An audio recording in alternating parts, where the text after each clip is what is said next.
안녕하십니까, 이진우입니다. 정부가 주식 투자로 번 돈에 대한 세금인 금융투자소득세를 폐지하기로 발표했습니다. 금투세는 주식이나 펀드 등 투자 상품으로 번 돈이 연간 5천만 원이 넘으면 그 수익의 20%를 세금으로 내는 제도인데요. 정부가 금투세 폐지를 공식화한 것은 이번이 처음입니다. 튀르키예 정부가 올해 3월에 있을 지방선거를 앞두고 최저임금을 종전 대비 49%나 올리기로 했고요. 영국 정부는 내년 총선을 앞두고 상속세 폐지를 내놨습니다. 나라마다 선거를 앞두고 선심성 공약 정책들을 쏟아내고 있는 모양새입니다.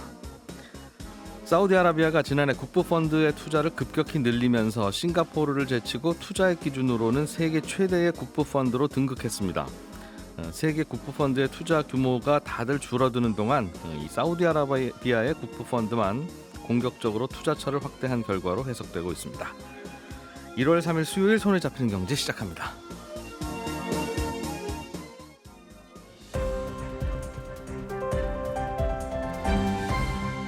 이진우의 손에 잡히는 경제. 네, 오늘은 서울신문의 송현석 기자 그리고 서은영 경제뉴스 큐레이터, MBC 양효걸 기자 이렇게 세 분과 함께 경제뉴스 정리해 보겠습니다. 어서 오십시오. 안녕하세요. 네, 양효걸 기자가 준비해 오신 사우디 국부펀드 이야기부터 들어보죠. 네. 사우디 국부펀드가 지난해에 투자를 이렇게 많이 했다는 거야? 맞습니다. 와, 사우디 왜 그래? 이제 이런 뉴스예요. 네, 맞습니다. 지난해 이제 국부펀드의 투자를 급격하게 늘린 걸로 조사가 됐는데요. 이 전에는 싱가포르가 큰 손이었습니다. 근데 이 큰 손을 넘어서 투자액 기준으로 세계 최대 국부펀드 자리에 올랐고요. 이 막대한 오일머니를 앞세워서 투자액을 늘렸는데, 이 국부펀드라고 하면 나라에서 돈을 모아서 굴리는 이제 펀드를 말하죠. 그래서 한 50곳이 넘는 나라에서 국부펀드 운용하는데, 이 사우디아라비아 국부펀드인 공공투자기금 PIF가 지난해 50건에 가까운 투자 계약을 체결하면서 거의 40조 원 넘게 투자를 한 겁니다. 그래서 2022년에 비해서 거의 한 50% 늘었고요. 아주 공격적으로 투자를 하고 있습니다. 특히 작년에는 웬만하면 전 세계의 펀드들은 나 투자 못해, 투자 안 해, 돈도 많이 잃었고 불안해 하던 해여서 야, 이런 때 50%나 투자액을 늘렸다는 건 참 대단하기도 하고 희한하기도 하다. 네, 그런 맞습니다. 해석이 나올 만해요. 네, 지난해 특히 이제 금리가 계속 높게 유지가 됐고요.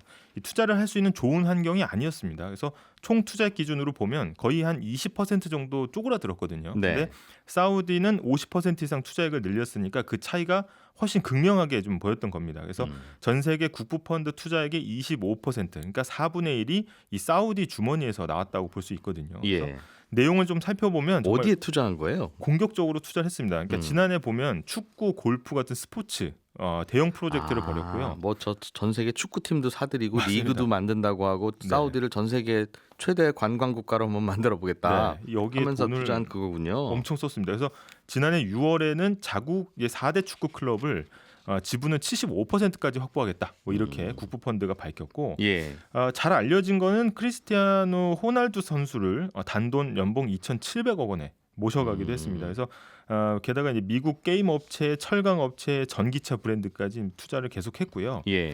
게다가 이제 현재 사우디 빈살만 왕세자가 실권 잡으면서 발표한 비전 2030이 이제 추진 중인데, 여기에 이제 대표적인 프로젝트 네옴시티가 있는데, 높이 500m 건물 170km 길이로 이어진 도시 더 라인을 짓겠다는 게 가장 굵직한 프로젝트가 되겠습니다. 축구팀을 결국은 나라에서 사가는 거면 축구 선수들은 공무원 되는 건가요? 투자를 그렇게 했다. 네. 이게 아무래도 유가가 이제 작년에도 꽤 높았고 계속 돈을 버니까 그 돈으로 투자를 하는 거겠죠? 맞습니다. 우리나라가 이제 작년에 국제 유가가 이제 오르락 내리락하면서 많은 어려움을 좀 겪었는데, 지금도 사실 유류세 인하 정책이 계속이 되고 있고요. 근데 사우디에서는 아니 우리나라. 근데 대부분 국가에서 공급 충격에 고유가가 겹치면서 물가 상승이 크게 이제 치솟았거든요. 근데 사실 2023년에 이렇게 힘든 만큼 산유국들은 돈이 더 많이 들어오기 때문에 투자 재원은 넉넉했던 상황이었던 겁니다. 그래서 이런 돈을 1년 동안 모아뒀다가 투자에 나선 건데, 게다가 앞서 말씀드린 비전 2030은 일단 사우디로 대표되는 산유국들이 석유 시대 종말을 대비하는 어떤 상징적인 프로젝트라고 할 수 있거든요. 예. 지금 돈 많이 들어올 때 국부 펀드 앞세워서 여기저기 공격적으로 투자하고 여기서 벌어들이는 돈으로 이 석유 위주의 국가 경제 좀 탈피하자라는 예. 게 일단 가장 핵심이 되겠습니다. 그래서 아까 말씀드린 대로 스포츠, 첨단, 뭐 관광 이렇게 대전환을 이제 추진하고 있는데 예. 정리하자면 석유 의존 경제 구조에서 뭐 IT, 기술 및 제조업 기반 국가로 만든다. 이게 사실은 핵심인 겁니다. 대체로 나라도 그렇고 개인도 그렇고 돈이 좀 많으면 마음도 편하고 여유로운데 요즘 이런 중동 국가들은 돈은 참 많은데 마음은 세계에서 제일 불안하고 네. 마음이 급한 네. 그런 나라가 된 것 같아요. 그리고 이게 이 뉴스가 꽤 의미가 있다고 생각되는 이유가 그동안에는 미국이 돈 쓰고 중국이 돈 벌고 네. 전 세계가 그런 구도여서 요약하면 맞습니다. 중국이 번 돈을 저기를 어디다 쓰는 거지라고 하는 게 전 세계 돈의 흐름을 이제 결정하고 네. 주로 미국 국채에 투자해요 하면 미국 금리 내리고 네. 뭐 그렇게 되는 거였는데 예를 들면 뭐 1대1로 사업에 투자하면 또 뭐 그렇게 되는 거고 네. 요즘은 중국이 조금 쪼그라든 사이에 맞습니다. 중동의 마음 급한 산유국들이 그동안 번 돈, 지금 번 돈을 어디에 쓰느냐가 네. 전 세계 돈의 흐름의 가장 큰 물줄기가 되고 있다는 생각도 들어서 꽤 맞습니다. 의미 있다는 생각이 드네요. 네.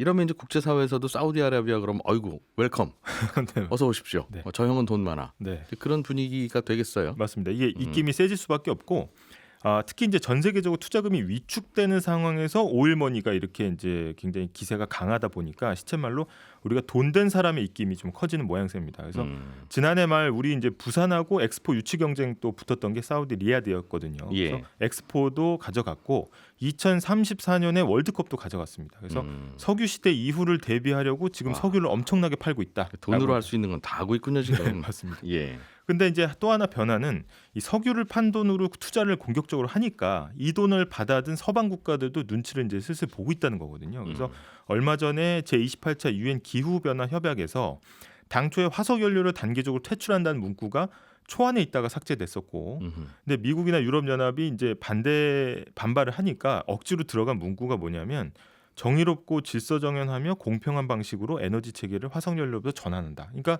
무슨 말인지 잘 알기 어려울 정도로 모호해진 거거든요. 에너지 체계를 화석 연료로부터 전환한다. 친환경으로 가기는 가는데 정의롭고 질서정연하며 공평한 방식으로. 네.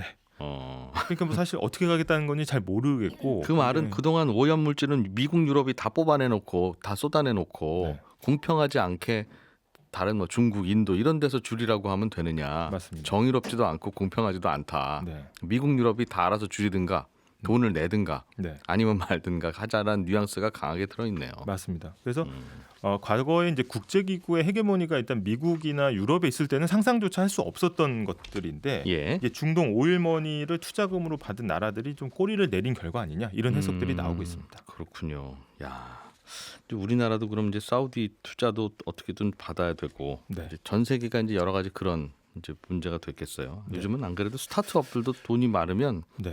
이쪽 투자 어떻게 받을 방법 없나 이제 그런 맞습니다. 고민도 좀 하고 있는 것 같고. 네. 그러면 이제 이게 또 의미하는 바는 이 탈탄소 규제가 최근 몇 년간 ESG 투자니 하면서 네. 전 세계의 투자의 트렌드 넘버 원이었는데 그러니까 이제 뭐 전기차도 가는 거고 또 맞습니다. 그런 거 아니겠습니까? 네. 그게 전반적으로 뭐 다시 유턴하지는 않겠습니다만 네. 브레이크가 꽤 걸리겠구나. 네. 그걸 염두에 두고 투자하자는 또 발상도 여기서 나올 수 있겠어요. 맞습니다. 이 굉장히 속도가 좀 떨어지고 있고요. 그러니까 실제 어떤 이제 보도가 나왔냐면 외신에서 개발도상국들의 화석 연료 사용을 늘리기 위해서 석유 수요 지속 가능성이라는 프로그램의 투자 계획을 밀고 있다. 사우디가 이런 이제 보도가 나왔는데 이 핵심은 아프리카 등 개도국에서 화석 연료로 움직이는 자동차, 버스, 비행기를 더 많이 쓰게 좀 만들겠다, 유도하겠다라는 이제 계획인 겁니다. 그래서 일단은 사우디나 이런 중동 산유국들은 계속해서 이런 탈탄소 흐름을 늦추는데 가세하고 있다는 거고요. 그러니까 우리나라에 미치는 영향을 보면은 일단 사업 기회는 커질 수 있고요. 일단 아까 말씀드린 네옴시티나 이런 데도 한국 기업 참여 중이고 건설업뿐 아니라 이제 네이버 같은 IT 사업도 공동 이제 사업을 벌이고 있습니다. 그래서 예.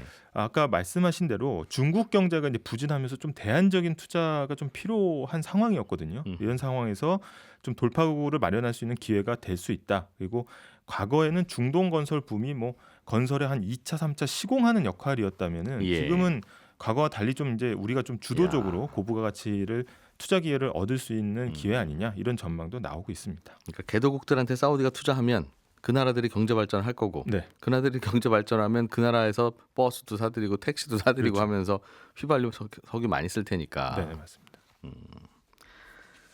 예전에 우리가 이제 중동 가서 건설해가지고 달러 벌어온 게 이제 얼마 전 몇십 년 전 일인데 그분들의 아들 손자들이 또 한번 사우디 가서 돈 벌어와야 하는 상황이 됐다는 의미도 있겠네요.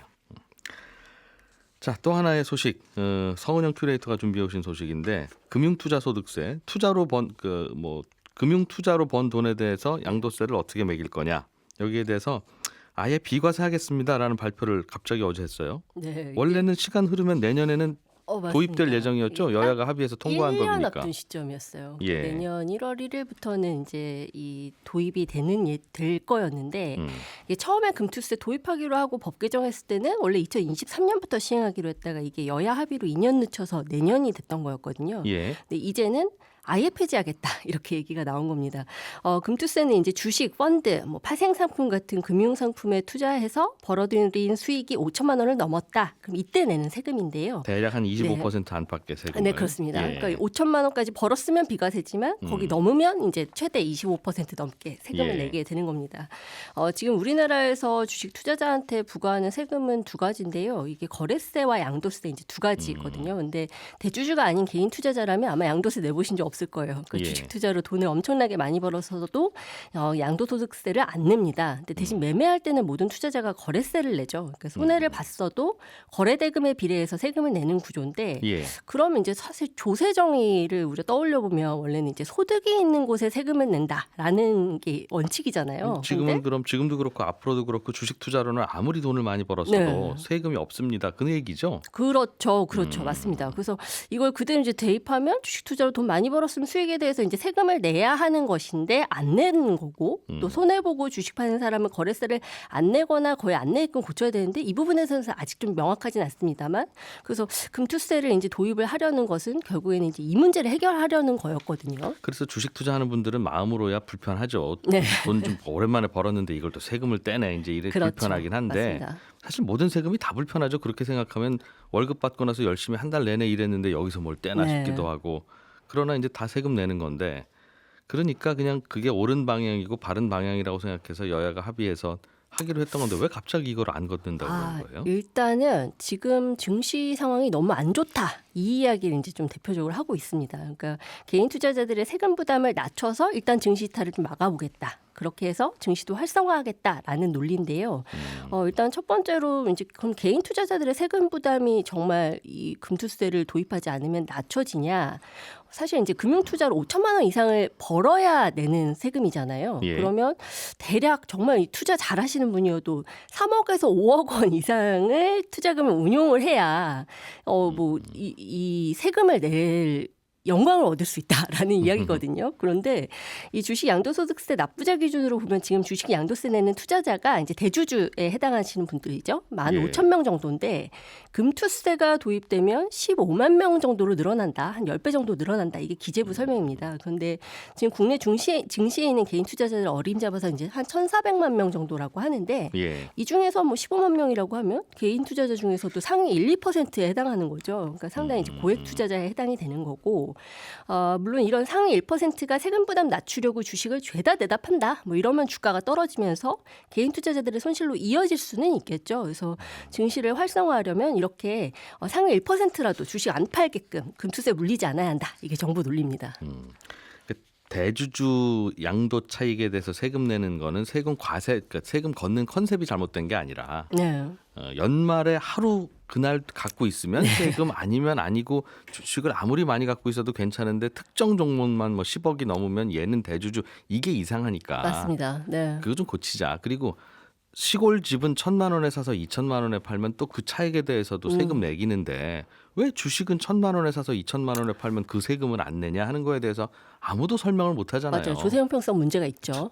우리나라 이제 주식 시장 좀 예전에 한번 살려보자는 차원에서 그렇게 했던 건데 언제까지 이렇게 할 거냐는 논리가 맞으니까 그렇게 하기로 했던 건데 갑자기 이렇게 세금을 또 안 매기겠다고 하면 이건 또 어떻게 설명할 그동안에 했던 얘기는 또 어떻게 설명할 건지에 대해서 아무튼 뭐 정부 방침이 그렇다면 이런저런 법도 고쳐야 되고 이게 원래 여야 합의로 하기로 했던 거라서 네. 야당도 그럽시다 해야지 되는 건데 네, 일단은 어떨까요? 이미 분위기가 안 좋습니다. 그러니까 말씀하신 대로 소득세법 개정이 필요하거든요. 근데 아시다시피 지금 국회는 여당보다 야당이 우세한 상황이고 게다가 이제 금투세는 야당인 더불어민주당이 집권당이었던 시절에 도입이 됐거든요. 예. 그래서 이제 폐지까지는 이제 갈 길이 멀고 폐지 못할 수도 있다는 게 중론인데요. 예.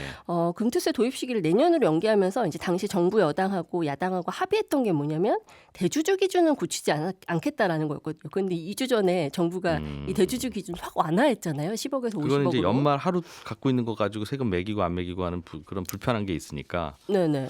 그거는 뭐 그거대로 손본다 하더라도 네네. 이번 거는 사실 대주주만 매기자는 게 아니라 주식 투자하는 모든 분들은 다 매기자는 건데 그럼 이제 1,400만 주식 투자자들의 이해관계가 다 걸리는 건데 여기서 그럼 야당은 그래도 매깁시다 할 수 있을까? 총선 앞두고. 쉽지 않은 문제이기는 합니다. 그렇죠. 일단 쉽지 않은 문제긴 하지만 그럼에도 아까 말씀하신 대로 조세 원칙에 있어서 입각해서 이거는 결정을 했던 사항이기 때문에 그러게요. 아마 야당 입장에서도 다른 말을 하기는 좀 쉽지 않을 것이다. 하지만 야. 물론 대놓고 반대하기도 쉽지 않을 것이다. 굉장히 어려운 시점에 와 있는 건 이건 사실입니다. 찬성 아니면 반대인데 명분으로 보면 아니다 세금 매기자 해야 되는 게 그동안의 입장과 네. 괴를 같이 하는 건데 총선 앞두고 주식 투자자 표를 그럼 그냥 뒤로 돌릴 거냐 하는 판단을 민주당이 할지를 잘 지켜봐야 되게 재밌네요. 요거는. 이게 어쩌면 청와대가 참 좋은 수를 썼다라는 생각도 드는 게 이제 원래 약속했던 대로 이제 올해 말에 만약에 이제 논의를 했다면 좀 더 이제 논의가 이제 야당 주도로 갈 수도 있었겠죠. 총선 끝나고 했으면 또 다른 네. 얘기가 됐을 가능성이 높은데.